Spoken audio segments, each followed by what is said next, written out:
merci de nous rejoindre sur Gissen TV pour cette nouvelle émission spéciale consacrée donc à ces élections israéliennes. Israël vote 2013, élections générales qui ont vu donc probablement Binyamin Netanyahou reconduit pour un troisième mandat. Reste encore à former une coalition. La tâche ne va pas être facile. Selon les derniers résultats qui nous sont parvenus, Likoud Beitenou 31 mandats, un résultat jugé décevant pour cette alliance entre le Likoud et Israël Beitenou, Binyamin Netanyahou et Avigdor Lieberman. La grande surprise de ces élections, c'est sans aucun doute Yesh Atid, de l'ancien présentateur de journal télévisé Yair Lapid, qui parvient jusqu'à 19 mandats ce matin, confirmé, un parti centriste qui déjà, Binyamin Netanyahou tente d'obtenir ses faveurs, mais la gauche également, Avoda 15 mandats, Shelly Yechimovitch se dit satisfaite, mais dans l'entourage de Shelly Yechimovitch, on s'estime aussi déçu parce que les classes moyennes, finalement, n'ont pas été votées pour le parti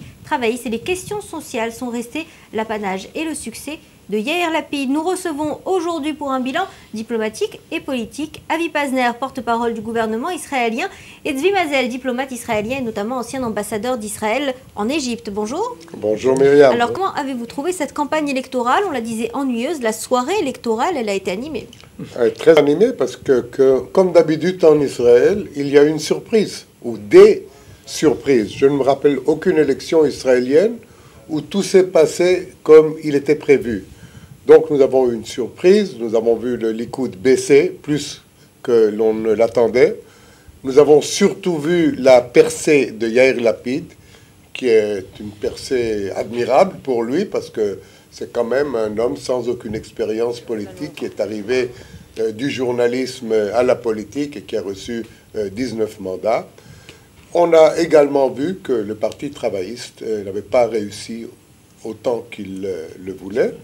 Et ce que nous avons maintenant, ce qui est peut-être le résultat majeur de ces élections, c'est que nous avons deux blocs qui sont apparemment 60-60.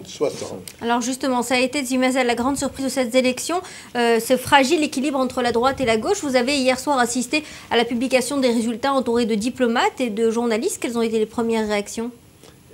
Ils ont été surpris, il n'y a pas de doute, parce que personne n'a prévu.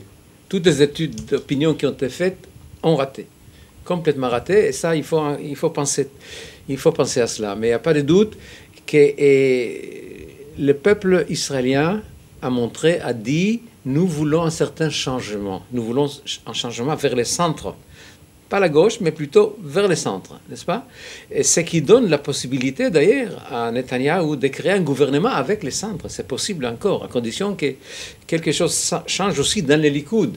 Il faut se rappeler que le Likoud, ce n'est pas un parti d'extrême droite, finalement. Le Likoud, c'est un parti de centre-droite. Vous voyez, il a été, ces dernières années, poussé un peu vers la droite trop. Mais maintenant, je crois que c'est une occasion pour aller de nouveau au centre et voir ce qu'on peut faire. Ça ne sera pas facile parce que Yair Lapid, avec 19 mandats, il est incontournable. Il a même le monde à ses pieds, comme on dit. Voilà, alors comment faire? Et lui-même, Yair Lapid, n'a pas assez d'expérience politique pour savoir peut-être comment faire, mais il devra le faire. En tout cas, sa campagne politique, elle, jusqu'à présent, a été réussie. Si ça augure de sa carrière, il est bien parti. Absolument. Tout le monde est... Écoutez, le succès, c'est le succès. Quand on réussit, tout le monde est content et c'est comme ça. Mais il y a des moments très difficiles qui nous attendent parce que probablement, on dit que Netanyahou va former les prochains gouvernements.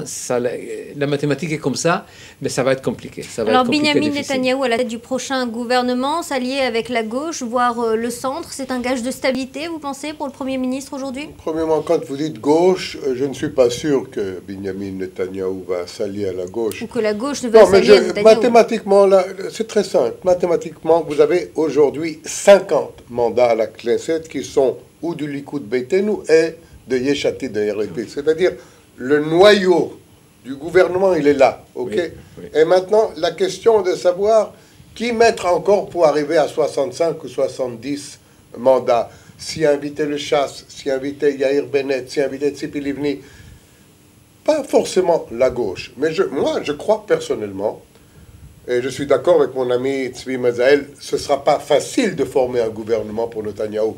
Mais c'est possible de former un gouvernement pour Netanyahou. Ça va prendre peut-être un peu plus de temps que d'habitude.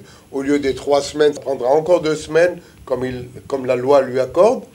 Mais il peut construire, sur cette base des 50 mandats, un gouvernement stable, centre-droite. Alors justement, on va revenir sur le processus qui attend aujourd'hui Benyamin Netanyahou. Ce lendemain d'élection, ce n'est que le début du travail pour le Premier ministre israélien. Il va falloir former cette coalition.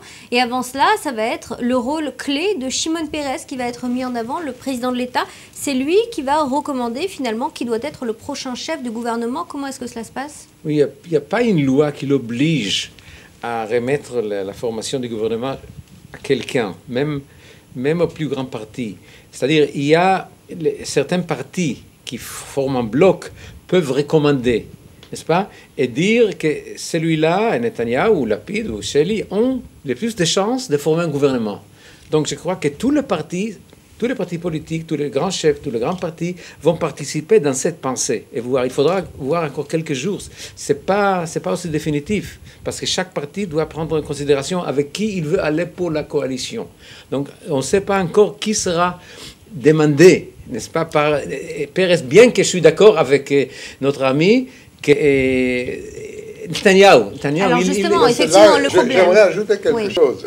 Sylvie a complètement raison, mais j'aimerais ajouter que c'est là une des prérogatives les plus importantes du chef de l'État. On dit toujours que le chef de l'État n'a pas de pouvoir administratif ou politique. C'est pas vrai, parce que c'est sa décision à lui. Sur qui? Oui, mais c'est une décision sans surprise. On se doute bien que Shimon Peres n'ira pas à l'encontre du vote des Israéliens. On peut pas savoir, parce que c'est à lui de juger quelle est la personnalité politique qui a le plus de chances de former le gouvernement. C'est-à-dire, c'est un jugement personnel. Et là, ces opinions politiques peuvent donc interférer? Mais ça dépend des recommandations. Voilà. Et ça, bien sûr. Si les 4 ou 5 partis qui ont plus de 61 voix vont décider que Yair Lapid, pour eux, est le meilleur candidat, ils vont le dire à M. Peres, et M. Peres, à ce moment-là, sera probablement obligé de dire, Yair, venez former le gouvernement. Donc, c'est pas un... Shimon Peres est un homme de gauche aujourd'hui. Est-ce que cela peut avoir du poids? Non, je crois que Shimon Peres, je ne crois pas qu'il va faire entrer des calculs personnels ou politiques. Il a pourtant eu des déclarations contestées pendant la campagne électorale. Moi, écoutez, je crois qu'il va faire la chose qui va paraître le plus normal, ok? Et c'est basé, comme le dit Tzvi, sur les consultations. Ça m'étonnerait énormément que ça ne soit pas M. Netanyahou qui soit demander de former peut-être aussi parce que finalement la grande difficulté pour l'opposition, ça ne va pas être de dire contre qui elle est, mais pour qui elle est. Et là, c'est plus complexe. Aussi, c'est vrai. Mais écoutez, il y a pas mal de scénarios. Je vous donne un petit scénario qui dit chasse, décide à la dernière minute d'échanger. Bien que Lapid soit là, d'y aller à la coalition. Mais Lapid a dit, il y a quelques jours, qu'il voudrait bien entrer dans la coalition avec Netanyahou, mais sans chasse, ni les Haredim, ni les ultra-orthodoxes. Alors maintenant, quand il a gagné les élections, pratiquement, enfin, Yesh Atid, il va se dire, écoutez, mais j'ai une responsabilité, je suis incontournable, donc je dois penser autrement. Autrement, peut-être, je peux être assis dans la coalition avec Chasse ou le Haredim. Donc, écoutez, il va y avoir un processus dedans, n'est-ce pas, dans la tête des gens et de Yair Lapid. Et tout n'est sans doute pas Ça va prendre du temps, Myriam. Oui. C'est une évolution qui va prendre du temps. Parce que plusieurs semaines, parce que beaucoup de partis ont fait de grandes déclarations pendant la période électorale. Je ne vais pas faire ça, je vais faire ça, je vais faire ça. Maintenant, il va falloir un peu de temps comme ça pour amollir un peu, pour arrondir un peu les positions, pour permettre à ces partis de dialoguer. Ce que vous dites diplomatiquement, c'est qu'ils vont devoir faire marche arrière pour plusieurs d'entre eux. Certainement. C'est pragmatisme, n'est-ce pas? Pragmatisme. Il y a une différence entre... Tout le monde le sait d'ailleurs. En France, on le sait. En Israël, on le sait. En Amérique, on le sait. Dans le monde entier. Il y a une énorme différence entre une campagne électorale et la politique comme elle se fait de jour à jour. Alors on va laisser de côté pour quelques instants la formation de cette future coalition pour s'attarder un petit peu aux réactions au sein de la communauté internationale et puis ensuite du monde arabe. Ce matin, le Figaro titre Binyamin Netanyahou vainqueur en demi-teinte. Pour le monde, c'est un succès étriqué. Est-ce que vous pensez que l'Union européenne aujourd'hui est soulagée de ce demi-échec de Binyamin Netanyahou? Premièrement, ce n'est pas un demi-échec. Okay? Ce n'est pas le succès qu'il espérait, mais comme je vous l'ai dit tout à l'heure, toutes les chances sont qu'il sera le Premier ministre d'Israël pour les années à venir. Mais ça ne m'étonne pas. C'est-à-dire, la réaction ne m'étonne pas. Écoutez, moi-même, j'ai donné des interviews hier dans la nuit, à chaud, après les élections. Et quelle était la question qu'on m'a posée dans les médias françaises? Dites-moi, Monsieur Pazner, est-ce que c'est à cause de l'effort de colonisation de Binyamin Netanyahou qu'il a perdu tellement de mandats? Je leur ai dit, écoutez, vous vivez dans un monde à part. Vous ne comprenez rien à la situation en Israël. Ce n'était pas une question même dans la campagne électorale. Les gens ont voté ici sur d'autres sujets. Sur les sujets économiques et sociaux. Mais c'était, oui, le problème des territoires disputés qui préoccupait avant tout les médias français. On a senti cette inquiétude, Zimazel. Est-ce que vous les sentez soulagés, vous? Probablement, ils sont soulagés, mais écoutez, ils ne connaissent pas la réalité. Non, mais ils ne connaissent pas la réalité, c'est ça le problème. Écoutez, et ils ont tendance, depuis pas mal de temps, n'est-ce pas, d'accuser Netanyahou et Israël comme ceux qui empêchent la négociation. Mais ça, c'est pas vrai, il y a des faits. N'est-ce pas? Il y a des faits. Les Palestiniens ne veulent pas négociation directe actuellement avec Israël. Ils sont allés aux Nations Unies, aux organisations internationales. Ils continuent leur incitation contre Israël. Donc, il faut faire la part et l'autre. Et Binyamin Netanyahou, il veut cette discussion? Le seul prisme, mais c'est absolument époustouflant, le seul prisme par lequel les médias occidentaux européens regardent la situation en Israël, je ne dis même pas le conflit israélo-palestinien, la situation en Israël, c'est ce qu'ils appellent la colonisation. Le seul prisme. La situation en Syrie, on s'en fiche. Ce qui se passe dans le monde arabe, ça n'a aucune importance. Les constructions d'Israël dans les territoires de Judée et de Samarie, c'est devenu le sujet principal de référence en Europe, en ce qui concerne Israël, et pas seulement le conflit israélo-palestinien. Ou de façon plus globale, le conflit israélo-palestinien. Alors, le conflit israélo-palestinien n'était clairement pas une priorité des Israéliens pendant cette campagne. Il n'a même pas été débattu. Oui, la seule qui a dit quelque chose, excuse-moi, la seule qui a dit quelque chose, c'était Tzipi Livni. Alors, est-ce que ce n'était pas là un tort des Israéliens? Tzipi Livni a dit qu'elle va recommencer le processus de négociation. Elle-même l'a fait, elle a échoué. Alors, écoutez, il y a quand même certaines choses qu'il faut le dire. Et quel que soit le gouvernement qui soit formé, sauf celle qui sera présidée par Zahava Galon, mais elle ne va pas être Premier ministre, elle va avoir plus ou moins la même politique envers le monde arabe. Nous voulons la paix, nous voulons négocier, nous voulons des négociations directes avec les Palestiniens, arriver à un compromis. Si ils acceptent, il y aura de la négociation, sinon il n'y en aura pas. Alors voilà. Ça, il faut que l'Europe comprennent cela. On va revenir rapidement sur un extrait du discours de Binyamin Netanyahou, son discours de victoire hier soir, à la fin de cette campagne électorale. Il a parlé en premier titre de l'Iran. Je vous propose de l'écouter. Notre premier objectif est la puissance sécuritaire face aux défis qui sont devant nous. Notre premier défi était et reste l'arme nucléaire iranienne. Voilà, premier objectif d'Israël, c'est de lutter contre l'accès à une arme atomique pour l'Iran. C'est la déclaration affichée par Binyamin Netanyahou. Ça n'a pas été un message très vendeur en Israël. Ça va l'être plus pour l'étranger? Eh bien, écoutez, la situation n'a pas changé parce qu'il y a eu des élections en Israël. L'Iran continuait d'avancer vers la construction d'une bombe atomique. Et il faut absolument l'arrêter. Il faut l'arrêter ou par des moyens diplomatiques ou sinon par d'autres moyens. Et ça n'a rien à voir avec le prochain gouvernement. Le prochain gouvernement aura à s'occuper de la question nucléaire iranienne, exactement comme le gouvernement précédent. Mais est-ce que Binyamin Netanyahou n'est pas aussi en train de payer aujourd'hui l'utilisation de la menace iranienne au cours de sa campagne électorale, avec peut-être un petit peu d'abus? Je ne crois pas. Je crois qu'on peut les reprocher d'avoir fait peut-être l'alliance avec Beitenu. Peut-être. On peut les reprocher de n'avoir pas être suffisamment intelligent pour la stratégie de la campagne électorale. Mais l'histoire des relations avec les pays arabes et les problèmes iraniens reste au premier niveau, quoi qu'on dise. Même si Shelley, parti de travail, a parlé surtout des problèmes économiques et sociaux, l'Iran est toujours là. Alors Bibi, bon Premier ministre, mauvais candidat, c'est ce que vous êtes en train de nous dire? Non, je ne dis pas qu'il est mauvais candidat, il a l'expérience, il sait ce qu'il veut, mais il a raté un peu sa campagne électorale, c'est un fait. C'est un fait. Il y a un échec relatif, quoi qu'on dise, n'est-ce pas? Ce n'est pas un échec total.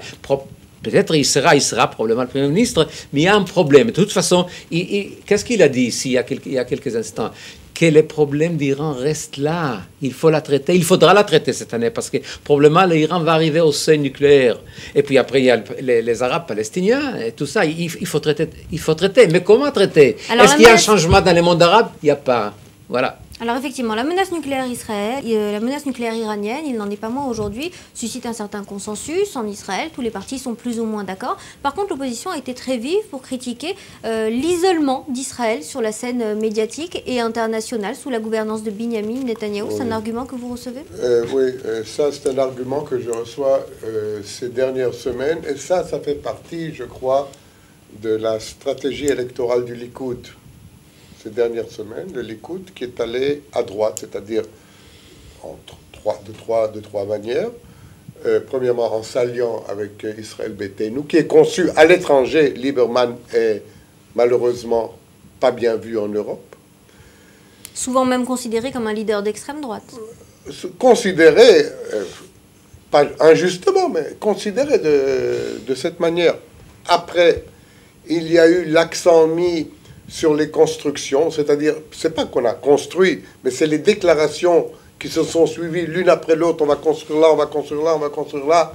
Ça a créé un climat défavorable en Europe. Et puis après, essayer de contourner Naftali Bennett par sa droite, parce qu'à un certain moment, le Likoud avait vu comme Bennett étant la menace principale à la réélection du Premier ministre. Alors ils ont essayé de le contourner par la droite. Et c'est ça qui a amené ces dernières semaines qui a fait encore plus aiguë cette sensation que Netanyahou a mené une politique d'extrême droite. Et le résultat aujourd'hui, c'est après 4 ans du mandat de Netanyahou, l'Israël est-il ou pas plus isolé sur la scène internationale? Israël est isolé sur la scène internationale depuis pas mal de temps. Mais écoutez, là, il y a un problème de fond. Le monde européen,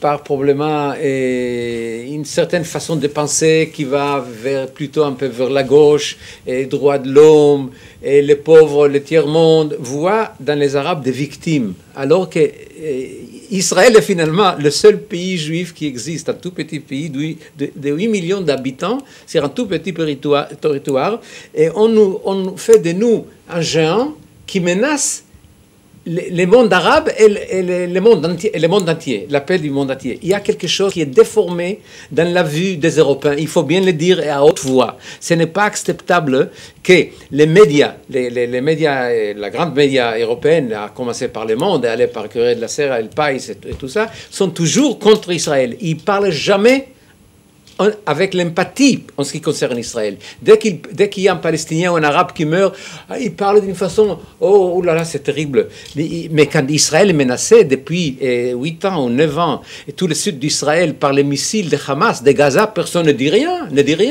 On attaque pour nous défendre, et on attaque Hamas. Tout le monde, surtout ne tuez pas les innocents civils, parce que c'est... Non, franchement, il y a un déséquilibre, c'est grave, nous sommes isolés, mais c'est pas notre faute. Il faut que l'Europe revoie un peu ses positions envers Israël, et surtout maintenant. Alors le monde arabe a connu très récemment ce qu'on a appelé le printemps arabe, ce qu'on a espéré être un vent démocratique qui se révèle comme être également... Il n'y a pas de démocratie dans le monde arabe, ça n'existe pas. Les droits de l'homme n'existaient pas, n'ont jamais existé, et avec l'émergence des frères musulmans, il y en aura beaucoup moins encore ce qu'il y avait. Donc écoutez, il faut que l'Europe prenne conscience. Il faut que l'Europe prenne conscience de ce qui se passe dans le monde arabe. Et on nous accuse tout le temps, mais c'est le monde arabe qui est coupable. Et quelle est la prise de conscience d'Israël aujourd'hui sur le monde arabe? On le sait, du côté du monde arabe, on a observé ces élections, même la réélection de Binyamin Netanyahou avec beaucoup de scepticisme. Est-ce que dans les 4 ans à venir, les choses peuvent changer? Eh bien, écoutez, il se passe dans le monde arabe des changements fondamentaux, et nous l'avons vu en Égypte, nous le voyons en Syrie avec tout ce qui se passe, nous le voyons un peu partout. Cela réduit d'ailleurs beaucoup les chances de reprendre un vrai processus de paix, pas à cause d'Israël, mais je vois mal un leader palestinien qui pourrait, dans la situation actuelle dans le monde arabe, dans cette ébullition, dans cette révolution qui amène au pouvoir dans beaucoup de pays des islamistes et des forces qui sont opposées à la paix, je vois mal un leader palestinien avoir le courage de faire ce qu'il faut faire pour arriver à un accord avec Israël. La même chose pour un leader égyptien ou un leader libanais ou un leader syrien. Avec l'Égypte, nous avons conclu un accord de paix. Espérons qu'il tienne, c'est tout. Au Liban, le Liban, il est aux mains de Nasrallah. Qu'est-ce que c'est le Liban aujourd'hui? Nasrallah, c'est la voix principale du Liban aujourd'hui. Donc Benyamin Netanyahou ou un autre, pas beaucoup d'espoir de changement de relation. Non, mais ce qu'on peut faire, c'est essayer d'entamer un processus, même si on sait que ça ne va pas mener à grand-chose. Je crois que du moment, si on arrive à entamer quelque chose, cela peut changer un peu l'image d'Israël, même si je ne suis pas confiant qu'on peut arriver à un résultat. Jim Mazel, on vous laisse le mot de la fin. Ce qu'il faut pour Israël aujourd'hui, c'est une main tendue au monde arabe? On tend toujours la main. On tend toujours. Notre main est tendue vers le monde arabe depuis 1948. Mais ce sont eux, n'est-ce pas, qui refusent, qui ne veulent pas avoir la paix avec Israël. Et c'est ça la vérité. Il faut le dire et il faut le répéter. Maintenant, écoutez, il y a quelques jours, enfin, avant l'élection, le monde arabe disait partout, voilà, Israël va vers l'extrême droite. Maintenant, on voit qu'Israël ne va pas du tout à l'extrême droite. Au contraire, il va vers le centre. Alors, demain, les Arabes diront, oh, c'est pareil. Il y a Yesh Atid ou Netanyahou, c'est pareil. Donc, le problème est avec le monde arabe et pas avec Israël. Il faut le répéter, bien que la presse européenne, y compris le monde et les autres, soient contre nous. En tout cas, vous nous l'aurez bien expliqué. Merci d'avoir été avec nous, Monsieur Mazel. Merci, Monsieur Pazner. C'est la fin de cette émission. Et la suite de l'information, c'est dans quelques instants sur GuiSen TV.